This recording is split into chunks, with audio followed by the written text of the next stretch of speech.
할렐루야. 오늘도 하나님께서 우리에게 주시는 귀한 기회가 아름다운 예배로 하나님 앞에 상달되기를 바랍니다. 3월 달은 믿음으로 승리하는 달로 지내고 있죠. 어렵고 힘든 시간이지만 하나님께서 우리에게 주시는 힘과 능력으로 승리할 수 있는 우리 모두가 됐으면 좋겠습니다. 하나님이 우리에게 날마다 주시는 징조와 또 여러 가지 감동들을 말씀과 기도로 잘 해석하고 적용시킬 수 있는 우리가 되었으면 좋겠습니다. 예배와 기도회가 정상적으로 잘 진행되고 있지는 않지만 그럼에도 불구하고 우리가 언제 어디서나 하나님과 함께하는 일만큼은 계속 잘 찾아가는 우리 모두가 되었으면 좋겠습니다. 각각의 어려운 점이나 또 나라나 또 여러 어려움 당한 사람들을 위해서 기도하는 것도 우리가 꼭 잊지 않았으면 좋겠습니다. 함께 찬양하면서 오늘 주일 예배 하나님 앞에 드리겠습니다.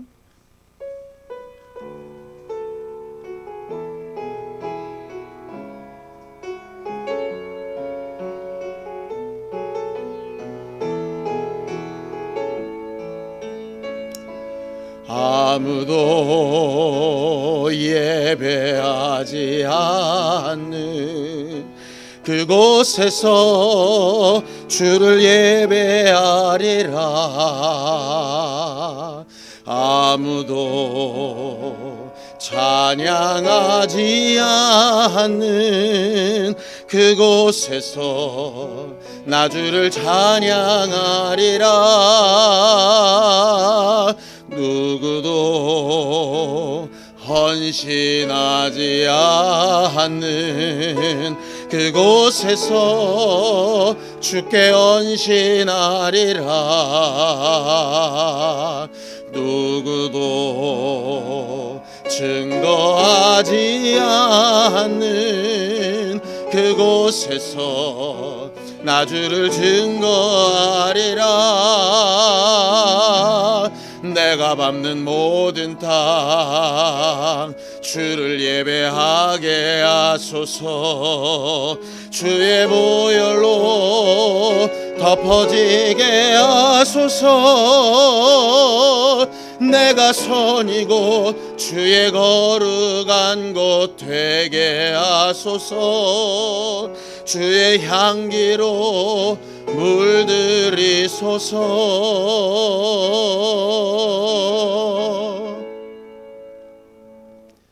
하나님 아버지, 오늘도 우리에게 예배할 수 있도록 생명과 호흡과 믿음을 주셔서 감사합니다.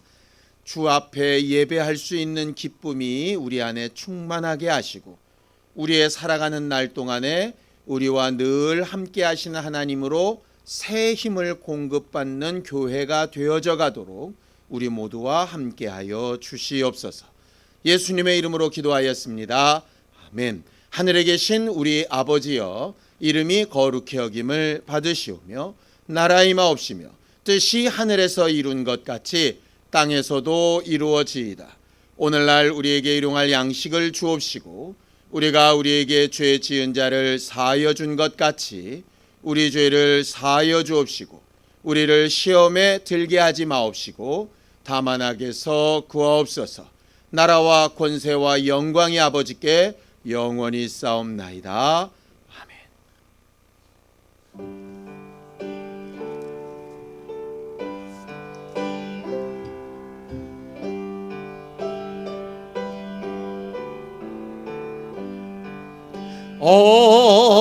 어려운 일 당할 때 나의 믿음 적으나 의지하는 내 주를 더욱 의지합니다.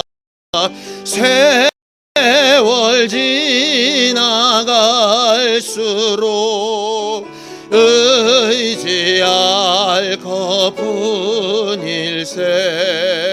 무슨 일을 당해도 예수 의지합니다.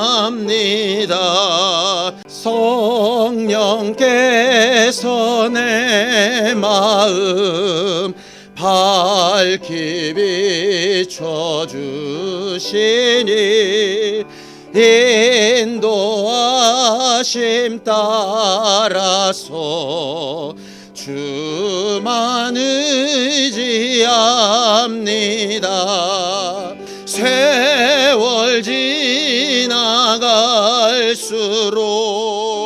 의지할 것뿐일세.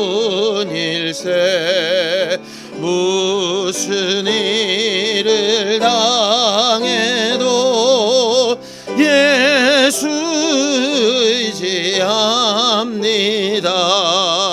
밝을 때의 노래와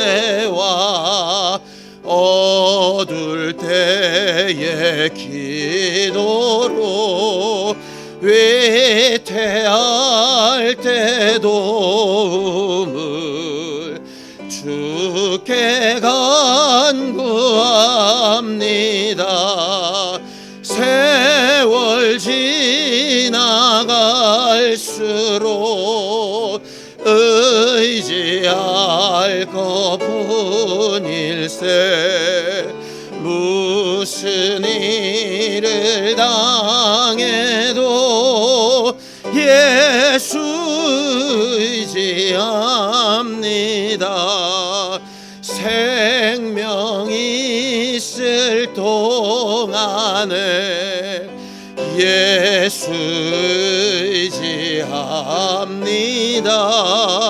천국 올라가도록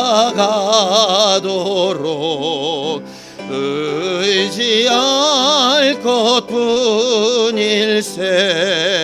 세월 지나갈수록 의지할 것뿐일세. 무슨 일을 당해도 예수 의지합니다.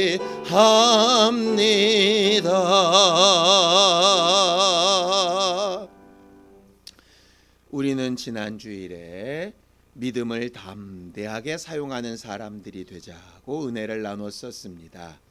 아브라함의 담대한 믿음이 이삭에게 잘 유전되어지듯이 우리의 믿음이 그렇게 잘 전달되는 삶을 살았어야 하는데, 두려워하고 근심하고 걱정하면서 하나님이 우리에게 이미 응답하시고 앞으로 역사하실 일들에 대하여 마음껏 신뢰하지 못했던 것을 회개하고, 또 우리가 하나님이 우리와 함께하고 계시고 우리의 모든 것을 준비하고 계신 것을 기억하지 못했던 것을 돌아보면서 예배에 성공할 수 있도록 합심하여 참여하며 함께 같이 기도하겠습니다.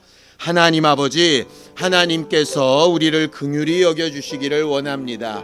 우리의 연약함과 부족함을 아시기에 하나님 앞에 오늘도 정직한 심령으로 나와서 하나님이 우리를 도우시고 함께 하실 것을 기대하며, 하나님께서 오늘도 우리에게 긍휼을 베풀어 주시고 우리를 시험하시되 멸망하게 하시는 것이 아니라 감당할 만한 것으로 또 피할 길을 예비하시는 일들로 우리를 도우시고 함께 하시는 증거들을 보게 하여 주시옵소서. 지난 한 주간 동안 어렵고 힘들고 두려운 일들을 겪으면서 하나님께서 그래도 우리와 함께 하셨고 매 순간 우리의 마음과 생각을 아시고 우리를 돕고 계심을 기억하게 하여 주셨사오니 감사합니다. 하나님, 지난 한 주간 동안 매 순간 하나님 앞에 믿음을 사용하지 못했던 것을 용서하여 주시고 다른 이들에게 제대로 된 믿음을 유전하며 또 나타내 보이지 못했던 것들을 용서하여 주시기를 원합니다. 하나님의 뜻대로 살아야 하는 것을 알고 있으나 그 뜻대로 살기에 부족한 점이 많이 있기에 오늘도 하나님이 우리에게 공급하시는 힘으로 새 힘을 공급받고 또 성령께서 우리의 마음과 생각과 환경과 형편을 붙드시고 위로하여 주시며 하나님 앞에 소망을 얻게 하여 주실 것을 기대하며 예배하고자 하오니, 이 예배 가운데 하나님 함께하여 주시고 우리의 믿음이 하나님의 응답을 얻기에 합당하게 하여 주시옵소서.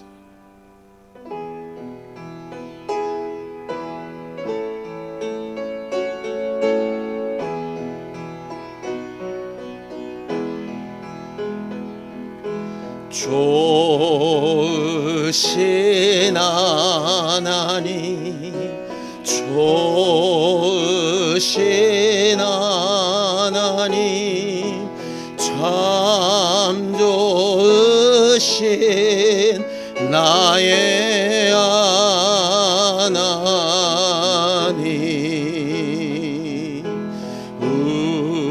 우리의 기도를 응답해 주시는 참 좋으신 나의 하나님,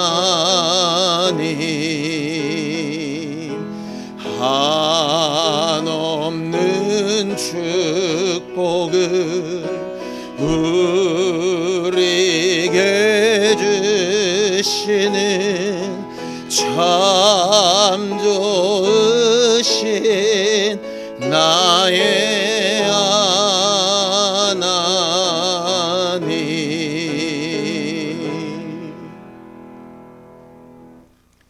하나님, 오늘도 하나님의 말씀을 전하고 들을 때에 그 말씀이 우리의 모든 생각과 판단과 선택과 결정의 기준이 되게 하여 주시옵소서.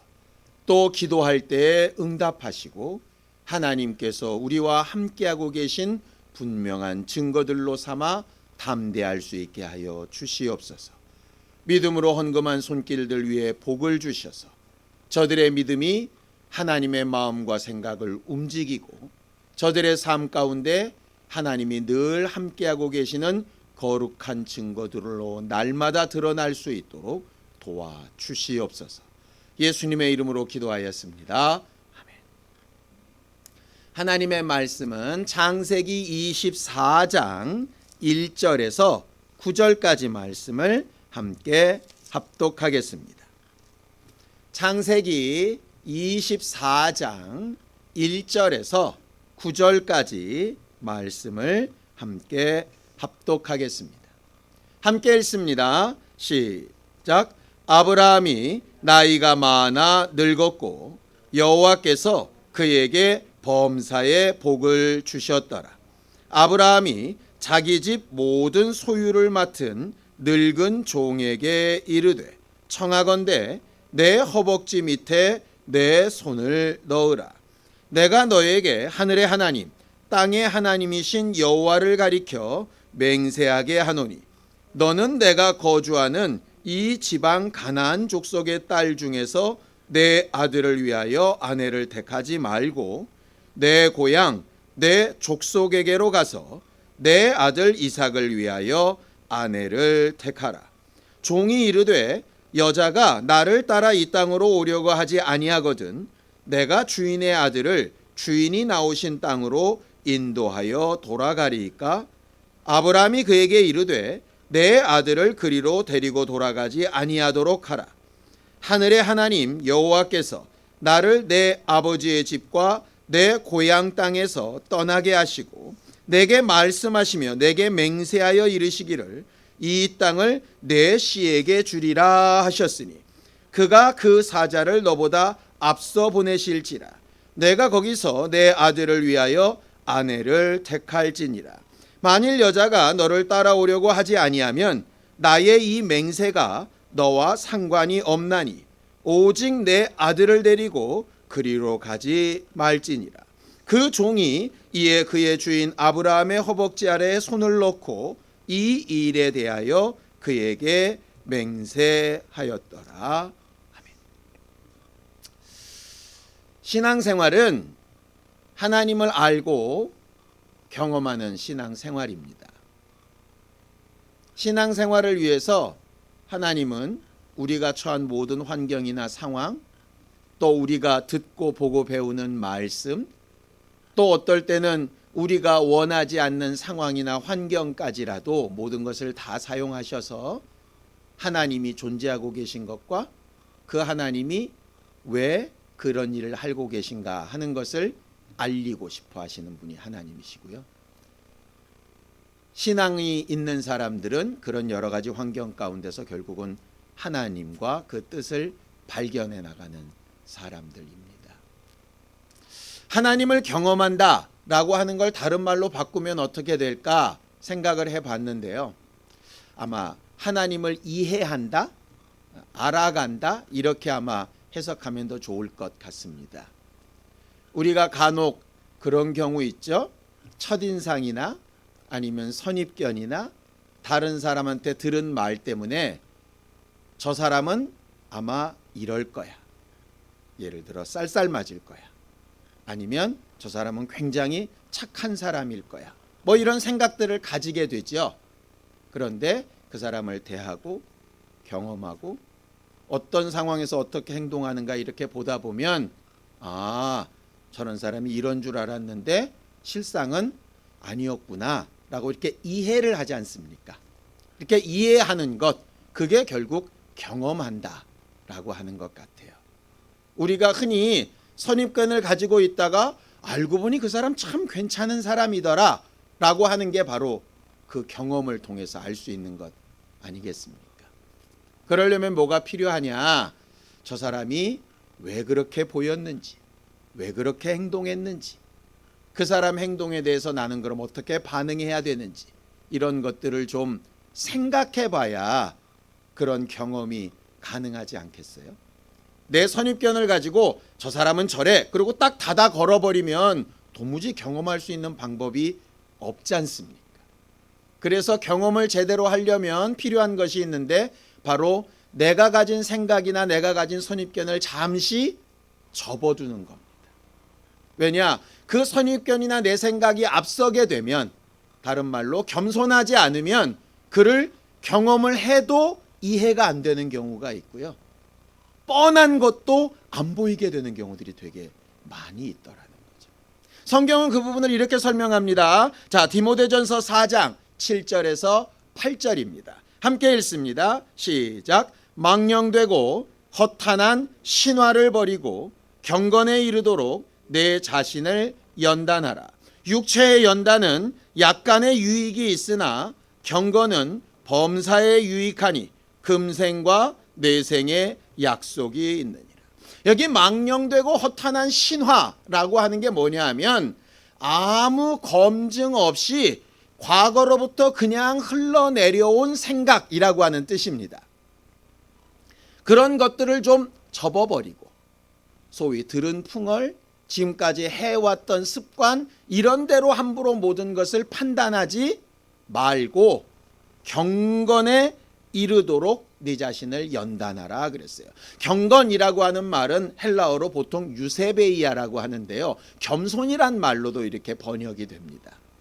그러니까 경건, 그럼 우리는 말씀 많이 읽고 기도 많이 하고 예배 잘 참석하고 이런 걸 경건이라고 생각하는데 그런 것들도 물론 경건이 맞죠. 근데 그게 되려면 가장 기준이 되는 마음이 뭐냐면 겸손함이에요. 자기 생각이나 습관이나 버릇을 꺾고 새로운 것을 받아들이려고 하는 것 말이죠. 그런데 그 경건을 뭐라고 얘기하느냐? 연단하라 그랬습니다. 연단하라. 연단은 말 그대로 쇠를 두들겨서 강하게 만드는 것. 아니면 불순물을 막 제거하고 좀 더 순도 높은 결과물을 만드는 것. 이게 연단이거든요. 그러니까 경건은 그냥 어느 날 뚝 생기는 게 아니라, 겸손은 타고난 성품이 아니라 뭐 해야 되는 거라고요? 연단해야 되는 거예요. 결과적으로 계속 만들어가고 훈련되어져 가야 하는 부분이라는 거죠. 지금까지 옳다 하는 바를 바꿔서 다시 새로운 걸로 이렇게 적용시키는 것을 날마다 연습하는 게 신앙생활이라고 하는 거죠. 그래서 어제보다는 오늘 좀 낫고 오늘보다는 내일이 조금 더 낫고, 그렇게 되려면 제일 중요한 게 뭐냐? 오늘 내가 완벽하지 않다는 걸 인정해야 되는 거예요. 지금까지 살아온 내 삶이, 내가 지금까지 알아온 지식이 완전하지 않다는 걸 인정해야 바꾸지 않겠습니까? 내가 지금 완전하면 뭐 하려고 바꾸겠어요? 내가 지금 불완전하니까 바꾸는 거죠. 신앙생활할 때 가장 중요한 마음, 하나님께서 겸손한 자에게 은혜를 베푸신다 하시는 그 뜻이 무엇인가를 보면 지금 내가 완전하지 않다, 이걸 다른 말로 하나님 나는 죄인입니다. 내가 가진 생각이나 습관이 다 완전하지 않다, 하나님 내가 어떻게 할까요? 이게 경건에 이르는 연습, 연단하는 일에 맞는 것이지. 대부분 사람들이 모든 일을 새로 시작할 때는 그런 마음으로 시작을 합니다. 그런데 그런 것들이 경험이 쌓이고 시간이 가다 보면 점점 자기의 성처럼 굳어지게 되어서 어느 순간에는 이게 안 바뀌는 거예요. 그러니 이런 얘기하죠. 저 사람이 과거에 비해서 변했어. 내가 알던 사람이 아니야. 이렇게 되는 거예요. 처음 시작할 때는 겸손함으로 시작했는데 갈수록 자기 것이 굳어지면 경건에 이르는 연단이 안 되는 거죠. 육체의 연습은 약간의 유익이 있습니다. 그래서 많이 경험했던 것이 지금 많은 실수를 줄여주기는 해요. 그러나 이게 금생과 내생에 다 유익하지는 않은 거죠. 지금까지는 유익했는데 앞으로는 무익할 수 있게 되는 겁니다. 그래서 금생과 내생에 다 유익하려면 아주 겸손한 마음으로 하나님을 경험하고 이해하려고 하는 것이 굉장히 필요한 게 신앙 생활입니다. 신앙 생활을 짧게 했든 오래 했든 우리가 이렇게 경건에 이르도록 연단받는 일에 계속 훈련해 나가는 겸손한 교회가 되었으면 참 좋겠습니다. 본문으로 돌아가면 오늘은 아브라함과 그 아브라함의 종 이야기를 하려고 합니다. 이때가 언제냐면요, 아브라함의 아내인 사라가 127세에 죽습니다. 그리고 나서 몇 년이 흘러서 이삭의 나이가 40이 되었을 때예요. 요즘도 40에 결혼한다 그러면은 빠르지 않다고 생각하는데 그 당시는 어떻겠습니까?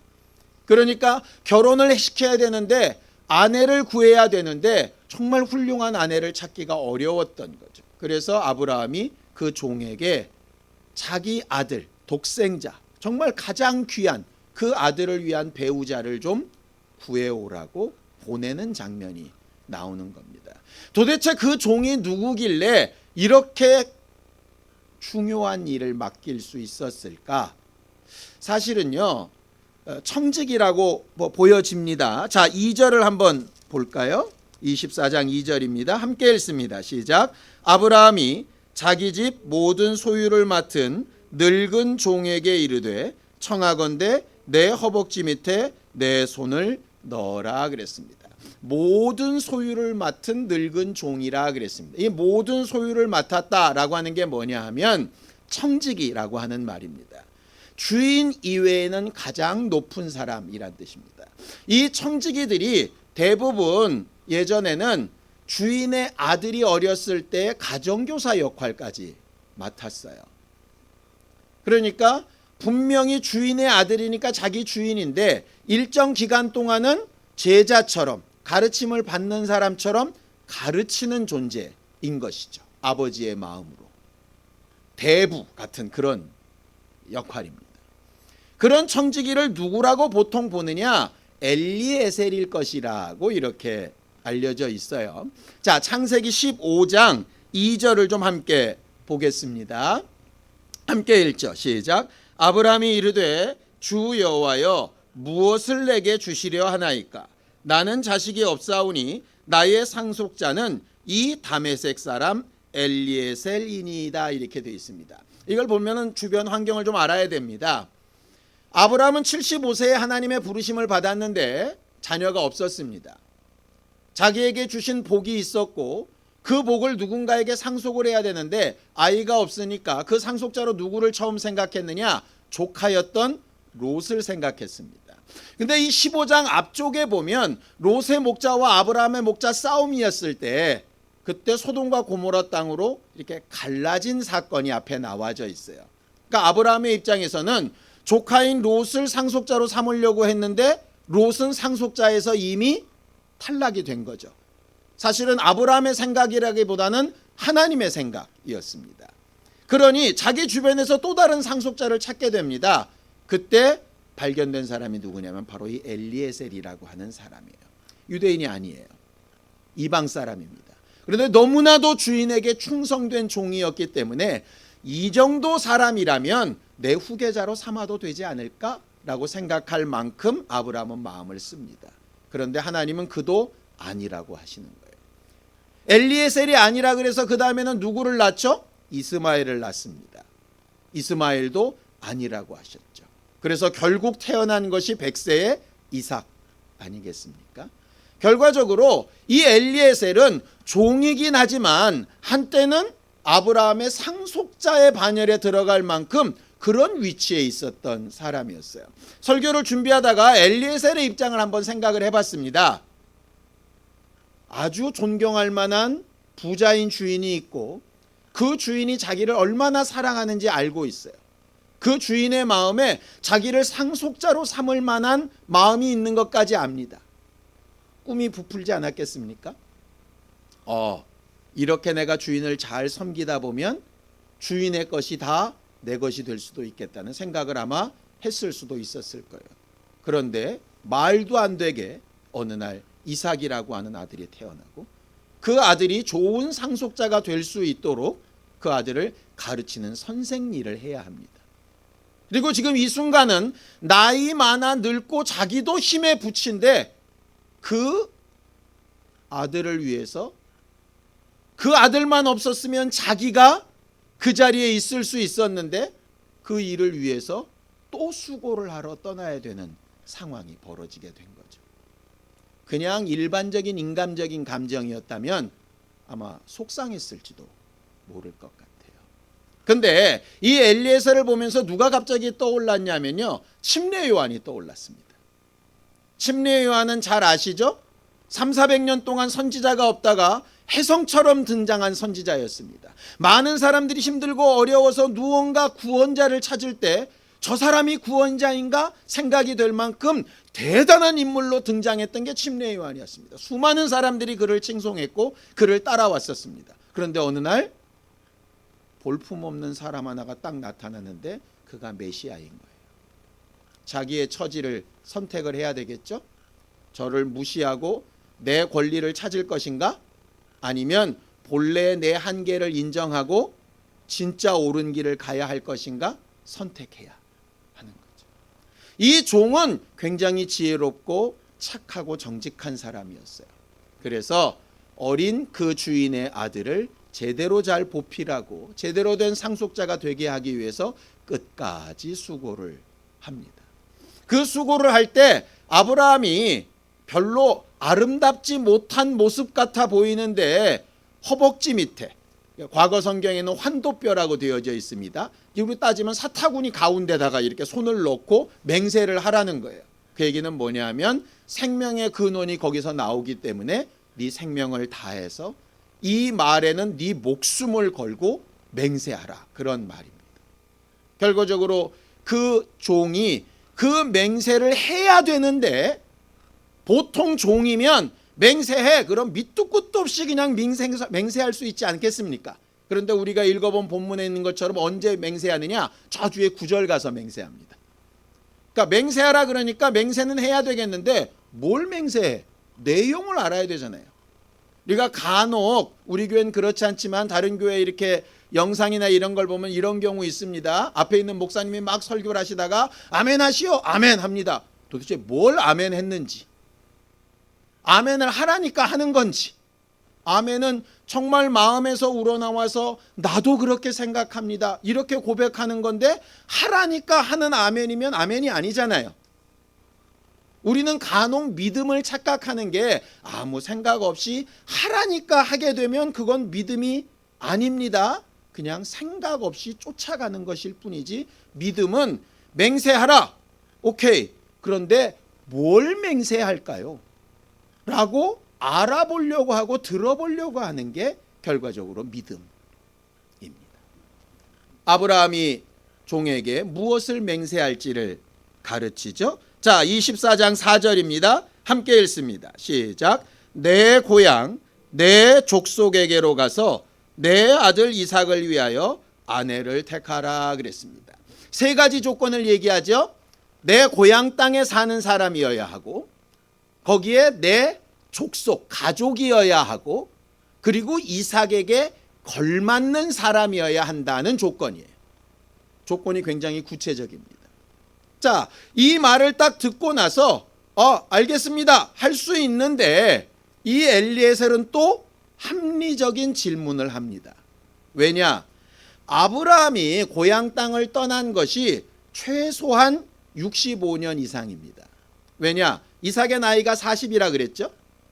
그리고 아브라함이 75세의 부름을 받았습니다. 그럼 25년 동안 아이를 기다리다가 이삭을 낳고 40년 지났으니까 65년이에요. 그런데 부름받은 건 하란 땅이기 때문에 실제와 갈대와 우르에서 떠났을 때는 얼마인지는 정확하게 알지 못해요. 그러니까 아무리 짧아도 65년 이상은 고향과 거리가 멉니다. 중간에 연락이 있지 않았을까? 연락이 있었으면 굳이 이렇게 종을 보내서 특별하게 골라오라고 할 필요도 없을지 모릅니다. 미리 편지를 넣어서 훌륭한 사람 하나를 골라서 보내달라고 얘기할 수도 있었겠죠. 거리상으로 보면 지금 있는 가나안 땅과 갈대아 우르는 400km가 넘습니다. 굉장히 멀죠. 그리고 이 종은 나이도 많이 들은 데다가 실제로 요즘처럼 인증할 수 있는 방법이 없어요. 그러지 않겠습니까? 아브라함은 알겠지만 아브라함의 종을 고향 사람들이 어떻게 알아요? 저도 예전에 저희 아이들을 데리고 저희 고향에 간 적이 있는데요. 저희 아버지는 아는 분들이 저는 잘 모르고요. 저는 잘 어렴풋이 알아도 우리 아이들은 아예 모릅니다. 65년이 안 지났는데도 그래요. 그런데 어떻게 그게 가능하냐? 이 종의 생각을 해보니까 이 사건이 떠올랐습니다. 예수께서 마지막 유월절을 보내시기 위해서 제자들을 보내시죠. 성 안으로 보내십니다. 그러면서 이렇게 얘기하시죠. 가서 나귀가 있을 테니까 그냥 풀어 끌고 와라. 왜 푸냐고 묻거든 주가 쓰시겠다고 하라. 뭐 이런 거랑 비슷한 거예요. 도대체 그 나귀를 왜 풀어야 되는지, 어떻게 풀어야 되는지, 그게 누구 건지, 도대체 말은 돼 있는 건지, 얼마를 주겠다는 건지 밑도 끝도 없어요. 그냥 하라는 거예요. 그것처럼 이 엘리에셀도 깝깝한 거죠. 그래서 묻습니다. 뭐라고 묻죠?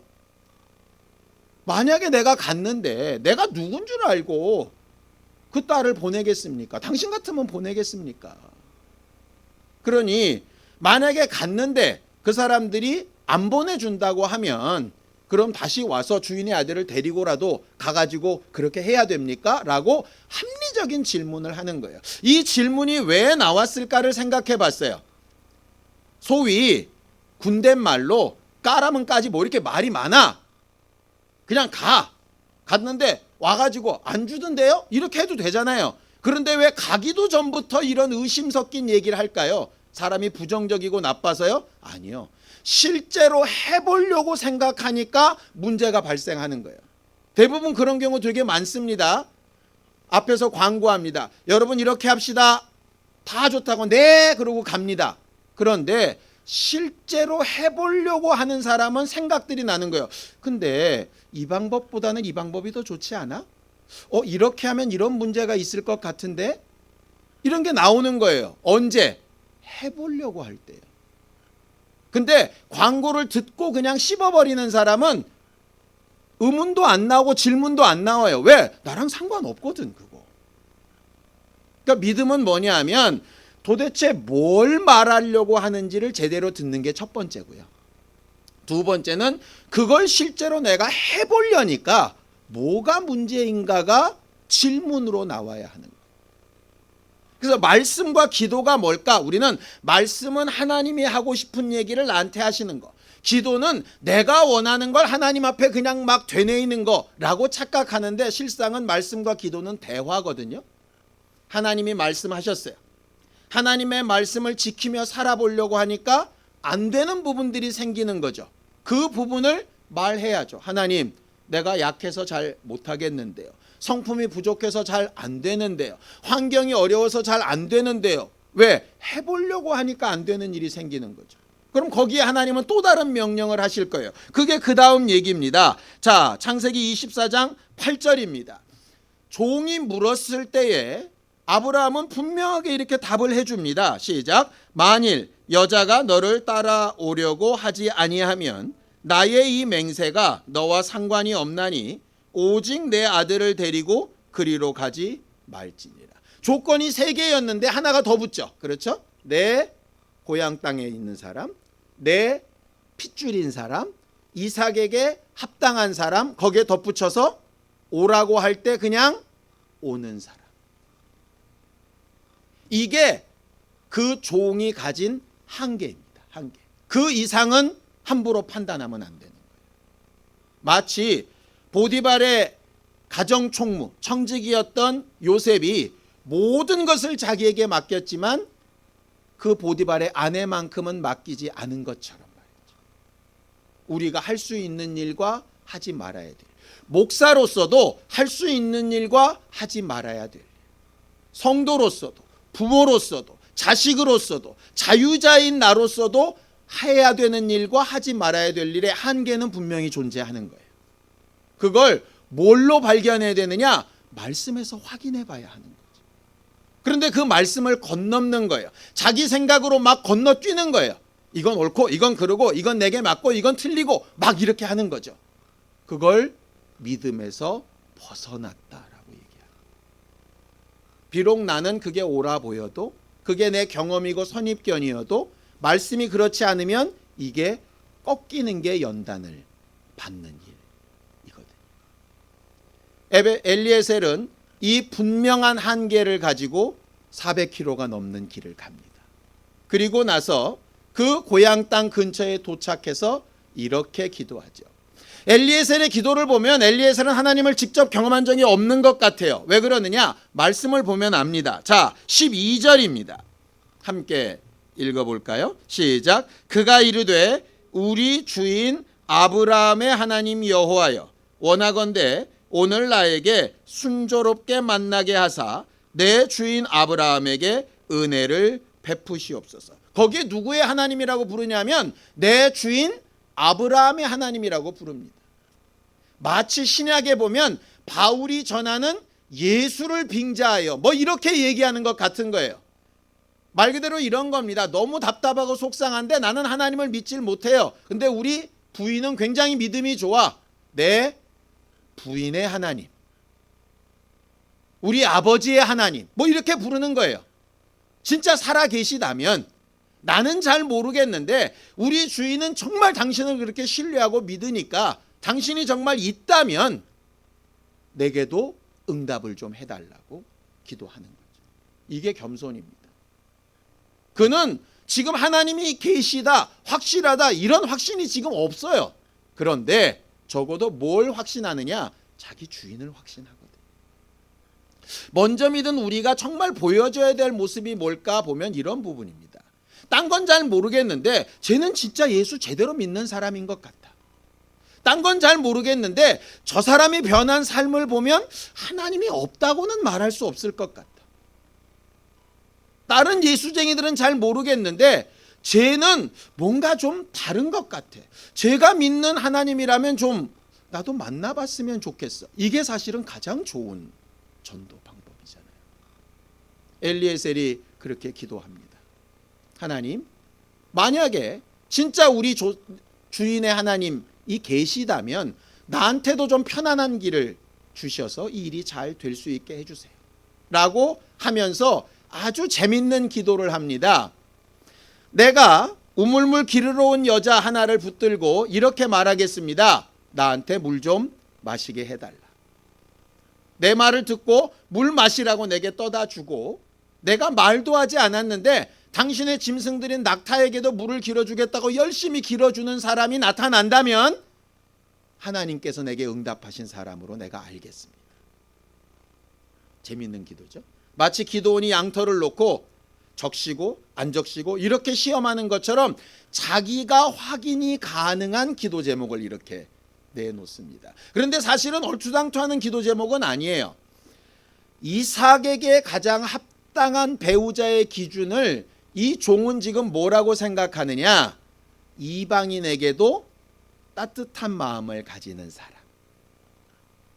연약한 노인의 도움 요청에 적극적으로 반응할 수 있는 사람, 시키지 않아도 상황 판단해서 필요하다면 자기의 수고를 아끼지 않는 굉장히 열정적인 사람. 왜냐? 주인의 집이 굉장히 큰 부자이고 거기에 상속자인 이삭의 아내쯤 되려면 이방 땅에서 살면서 이방인들을 잘 따뜻한 마음으로 돌봐야 되고 큰 살림을 해야 되니까 말 그대로 좀 더 적극적이고 열정적으로 모든 일들을 잘 두루두루 살필 수 있는 안주인이 돼야 된다고 생각했던 것 같아요. 그런 사람을 보여주시면 하나님의 응답으로 알겠습니다 라고 기도를 하는 거죠. 근데 그 말이 마치자마자 여인이 나타납니다. 리브가죠. 그리고 그 여인에게 얘기를 했더니 진짜로 그 여자가 물 한 번 떠온 곳으로 마시게 하고 또 내려가서 여러 번 길러서 낙타들에게까지 다 먹이게 되는 거예요. 이런 간증들 간혹 들은 적 있지 않습니까? 어느 날 어디 급히 가야 되는데 버스가 안 오는 거예요. 요새 같으면 버스가 몇 분에 도착합니다가 뜨니까 그런 게 없는데 과거에는 그런 것도 없었잖아요. 막 기도하는 겁니다. 하나님 버스 빨리 오게 해주세요라고 기도 끝났는데 버스가 딱 도착을 했다. 얼마나 짜릿하겠습니까? 내가 당장 쓸 돈이 있는데 통장에는 돈이 없는 거예요. 하나님 정말 날 좀 도와주세요. 그런데 갑자기 누구한테 생각지도 못했던 연락이 뛰고 와가지고 야 그때 내가 너한테 빌려갔던 돈 오늘 갚는다 보냈다 이러면 얼마나 짜릿하겠냐고요. 하나님 진짜 살아계시다. 충분히 그럴만 하잖아요. 이 사람은 하나님을 경험해보지 못한 상황이었는데 자기는 이게 되려나 싶게 기도했는데 말이 끝나자마자 즉시로 응답이 딱 돼버린 거예요. 얼마나 흥분되고 얼마나 기쁘고 얼마나 대단하고 말 그대로 춤추고 찬양하고 이 사람이다 맞다 이렇게 해야 마땅할 만큼 기쁜 일이지 않습니까? 그런데 이 종에게 굉장히 특별한 상황 하나가 나타납니다. 자 21절입니다. 함께 읽죠. 시작. 그 사람이 그를 묵묵히 주목하며 여호와께서 과연 평탄한 길을 주신 여부를 알고자 했다. 아니, 자기 기도가 응답이 됐어요. 자기 말한 대로 그대로 됐어요. 그러면 이 사람이다 하면 될 텐데 정말 저가 하나님의 응답이 맞는지를 입을 꽉 다물고 자세히 살펴보기 시작합니다. 이유가 뭐냐? 지금 응답은 뭐만 됐냐? 자기가 원하는 기도만 응답이 됐어요. 그렇죠? 근데 이 사람 그 기도 왜 했습니까? 주인의 명령을 완수하려고 기도했어요. 그러니까 기도의 응답은 내가 원하는 것의 응답은 과정이죠. 진짜 목적은 따로 있어요. 우리가 간혹 착각하는 게 그런 거예요.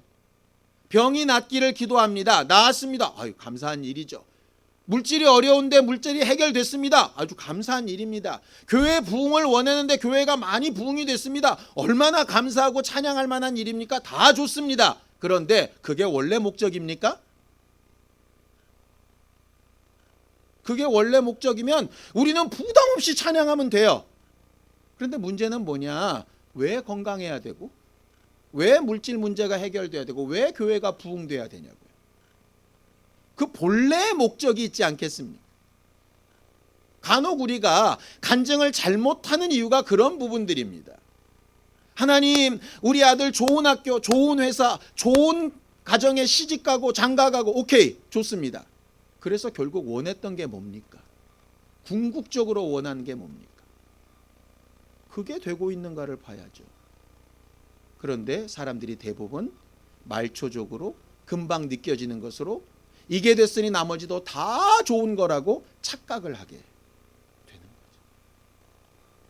그래서 이 종은 자기 기도가 응답된 그 흥분을 잠깐 자제하고 주인의 명령에 맞는가를 차곡차곡 찾습니다. 고향 땅에 거하는 사람인지 핏줄이 맞는지 이삭에 합당한 여자인 것은 확인이 됐어요. 가자고 할 때 따라갈지.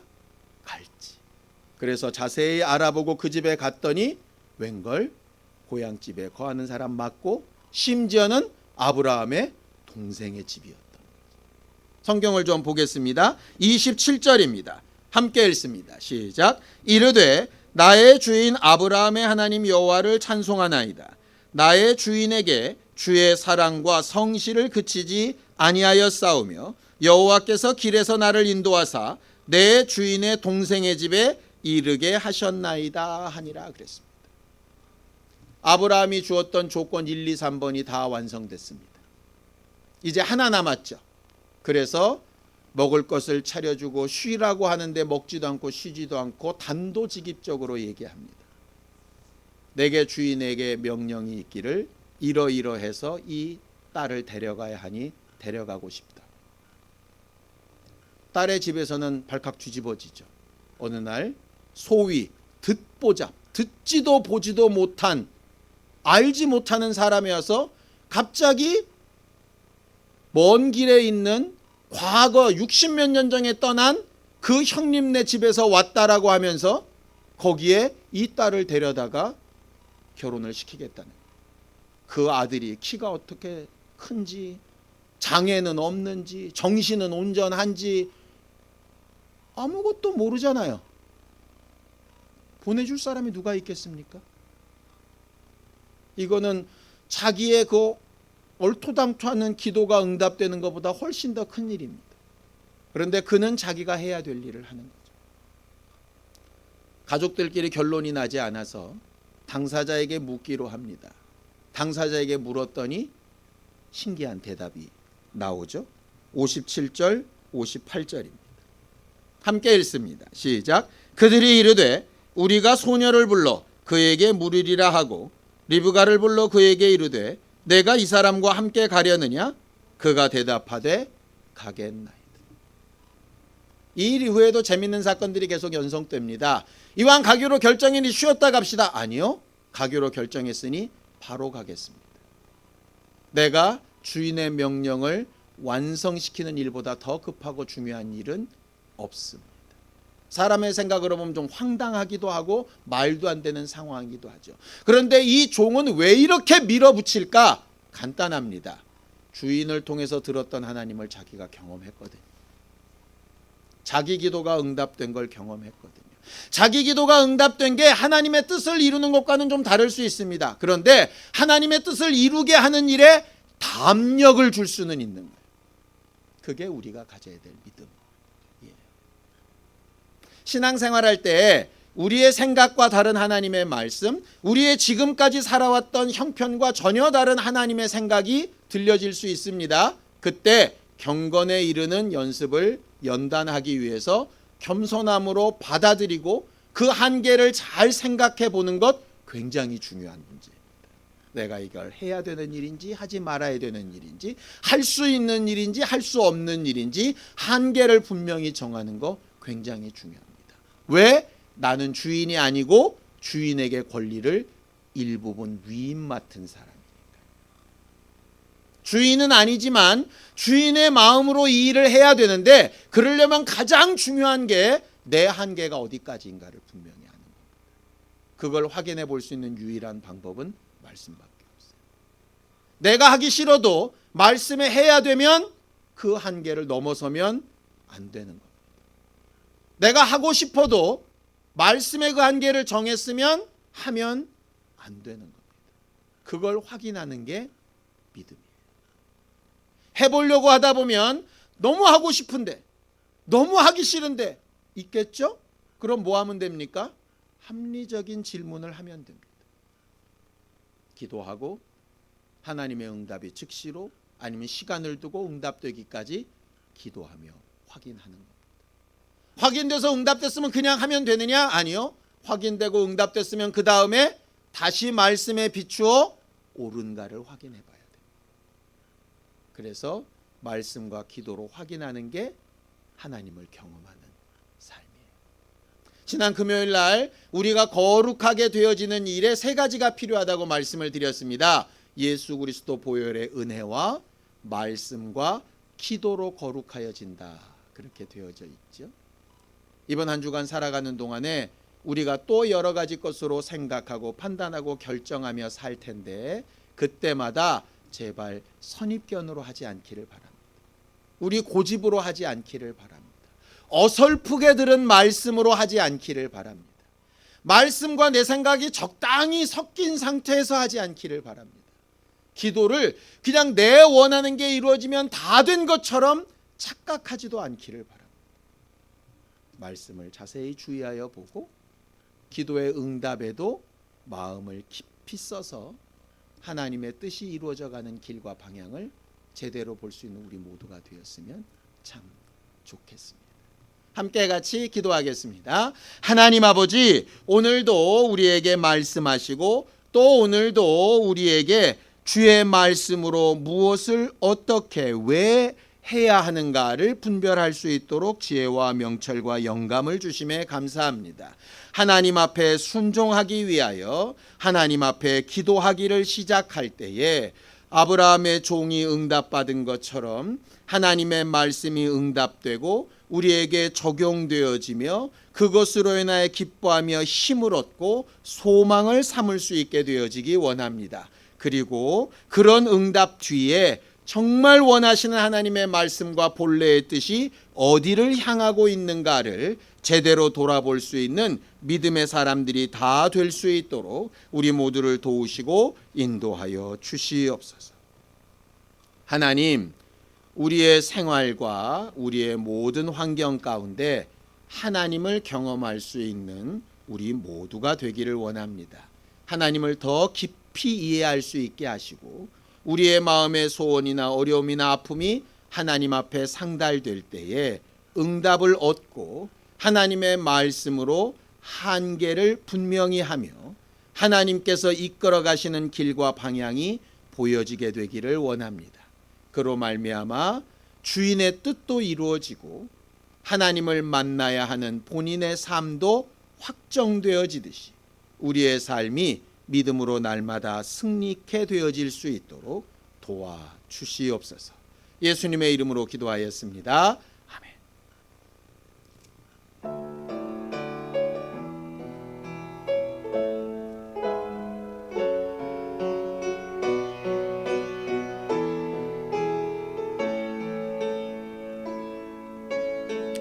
이 시간 너의 마음속에 하나님 사랑이 가득하기를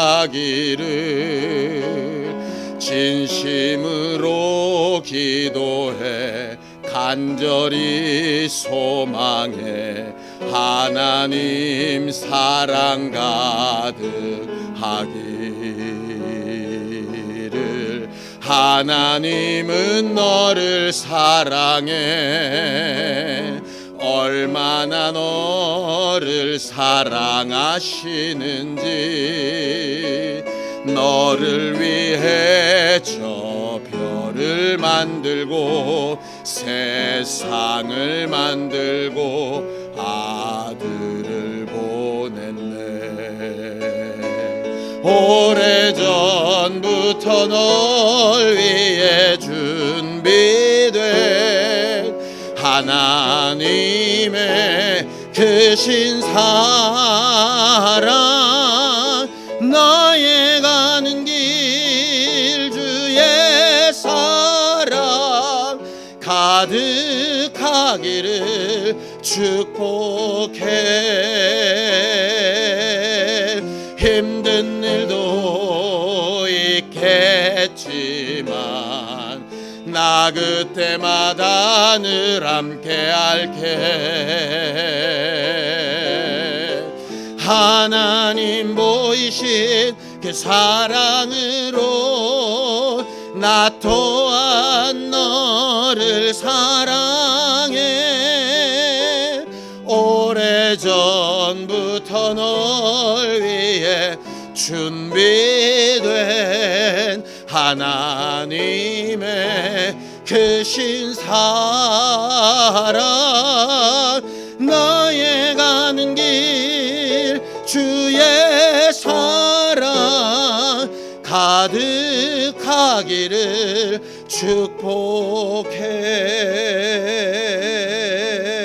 축복해.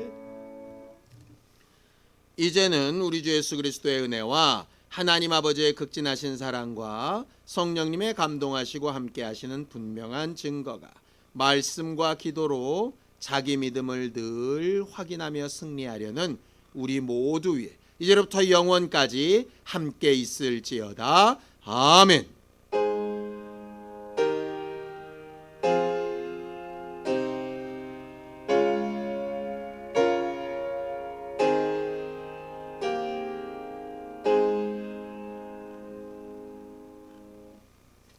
우리 예배 받으신 하나님 앞에 감사한 박수 끝내겠습니다. 수고하셨습니다.